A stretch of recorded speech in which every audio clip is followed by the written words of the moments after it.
5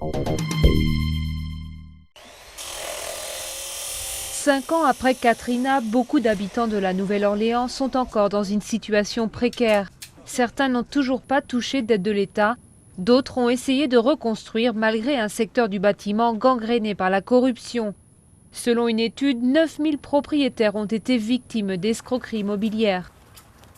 Dès la fin de la crue, Sarah Williams embauche une entreprise pour réparer sa maison complètement dévastée.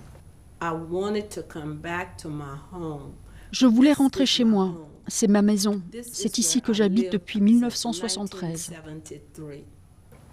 Aujourd'hui, le chantier n'est toujours pas terminé, le toit n'est pas fini et l'installation électrique n'est pas aux normes. L'entrepreneur a disparu, elle a pourtant déboursé des dizaines de milliers de dollars. Ça, c'est la chambre principale. Et ça, c'est une autre chambre. Face aux fraudes de plus en plus nombreuses, les autorités de la Nouvelle-Orléans ont mis en place un dispositif spécial pour aider les habitants et punir les escrocs. Sur le terrain, les associations dénoncent de nombreux cas de malfaçon. On a eu beaucoup d'habitations, de magasins et d'écoles qui ont été mal rénovées pendant la première phase de reconstruction, juste après l'ouragan. Aujourd'hui, on est confronté à une situation où beaucoup de propriétaires ont dû quitter leur maison à cause de matériaux de mauvaise qualité qui sont toxiques, ou bien à cause de factures d'électricité ou d'eau anormalement élevées. L'association d'Elizabeth vient de finir de construire 5 maisons dans le Lower Ninth Ward, un des quartiers les plus touchés par Katrina.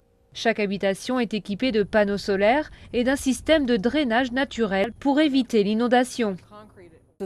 C'est comme ça que l'on doit reconstruire si l'on veut que la Nouvelle-Orléans soit encore debout dans 100 ans.